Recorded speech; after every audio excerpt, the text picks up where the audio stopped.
Hi, Carolyn from So Here's What Happened and Carolyn Talks podcast. Thank you so much for joining us, Gugu.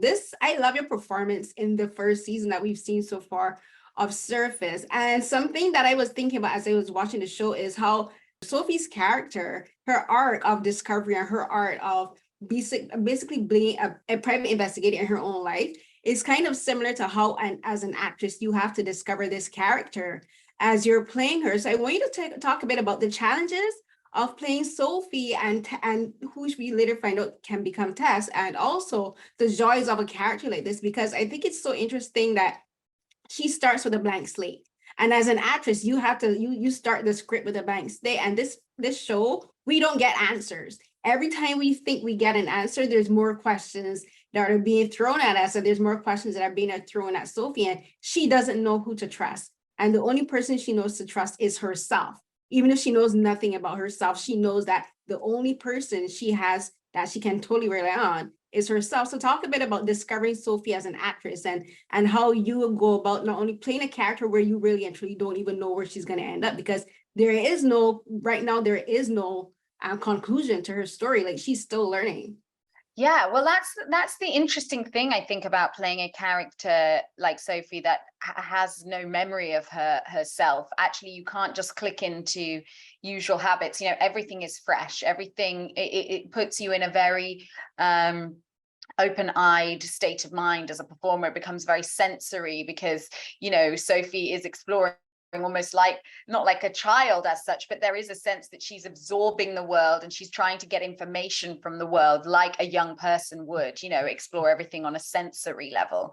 And so I really liked that as a way in, because I think so often when you're playing characters that are adults, there's so much that you can build with a backstory, and there's certain things that, people become set in their ways. And I think that the joy of Sophie is that she is discovering who she is at the same time as the audience are discovering who she is. And then she's also discovering that things that she thinks about herself may not be even correct or true. And exactly like you say, who does she trust? And then does she even trust herself? And I think that is, in Veronica's writing, all of the twists and turns that we have in the show that really keep you guessing. It's a journey of self-discovery for Sophie, but I think it's also for the audience, and every character is harboring a secret. So I think that that's always interesting, when you have characters that have secrets and what people choose to reveal. So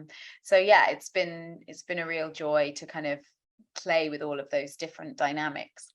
So I'm a big fashion nerd. I love clothes. I love shoes. I love handbags. And one of the really intriguing things about this show is how the costume design informs us so much about Sophie and about the setting. Like earlier, you talked about how water plays a very significant part in the aesthetics of this show. But I think the costuming for Sophie in particular informs us a lot about who she is, or even who she doesn't even know who she is, because a lot of her clothing is very either loose and flowy, or there's like a lot of dresses have like cutouts and asymmetrical stitching and construction, and she wears like a lot of strappy heels and strappy dresses, and a lot of them are muted tones, or what we would call like earth tones and water tones, like tan and brown and shades of blue. Teal, one of my favorite colors, features a lot in her clothing. So can you talk about just working with the costume designer and the production as well, because the production design also plays a part in the aesthetics and the visual look for Sophie as a character. So talk about building her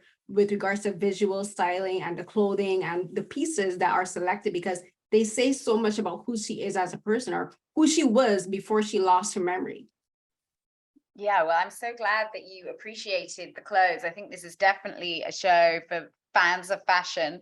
And Sarah Bidlow, who was our costume designer, I think did an incredible job, and it was incredibly collaborative working with her to build Sophie's closet, and not just her closet, but like you said, these clothes, how they bring out different sides of her personality, and as we see in the pilot, there's the floral dress, that's the classic feminine, demure dress that James prefers, you know, and that's almost a role that she's playing as the sort of good wife, you know, to be the wife of this, you know, venture capitalist, you know, successful husband. But then there's also what we call the black dress, which actually was a deep color of blue, but the slinky dress that she finds in the back of her wardrobe that she doesn't recognize, and realizes that that's the dress that she wore with Baden. And, you know, from the sex tape footage that she finds, that sort of unlocks a whole other side of Sophie. And it was really fun to find those dresses. I mean, but specifically the black dress, because episode 5 is almost entirely in that dress, you know, when she takes the hallucinogenics and goes on that massive trip at the art gala. And so it was, you know, that dress had to do a lot of things in terms of, it needed to be sexy, but it also needed to be powerful, and it needed to, you know, work well in the water, in all of the different settings at night. And so it was almost like auditioning a character, you know, that dress in a way. But no, it was really great to kind of have this duality of different sides of her that are coming out in the costume. And then even down to the running look, which is really the only look that stays consistent throughout the show. It's so minimal. It's you know, classic. We did think about having these different running looks, and very early on we were like, no, that's sort of her meditation, that's her alone time to process her thoughts and her memories, and that needs to be quite pure and quite simple, and actually authentically who she is. No makeup, you know, just black hoodie and black leggings, and you know, that's her essential self. And then the production design, the incredible Jeremy Stanbridge did an amazing job with the production design. Sophie's house, as you say, like the color palette being, you know, a lot of teal, a lot of that, the luxury velvety fabrics of the house and the marble, but they're also the colors of power, you know, the dark colors. Because I think, you know, speaking with Sam Miller, who was one of our, you know, main directors on the show, you know, creating an energy of it feeling unsettling. You know, you don't want the place, there is something, you know, unsettling under the surface of her world. And I think those deep, rich colors really ground that. And you know, a lot of cues from films like, you know, Vertigo to Eyes Wide Shut to, you know, movies that use cinematography in quite a striking way, you know, and those deep colors are very symbolic. Yeah, I love the fashion and the costume design and the sets. And something I didn't mention earlier, but the jewelry as well, because a lot of it is very minimalist and very thin, like necklaces and earrings. So I love how it's just like demure, but still sexy in a way, you know, like femme fatale-ish, but not with a dagger. So I love that. So thank you so much for answering that. Thank you.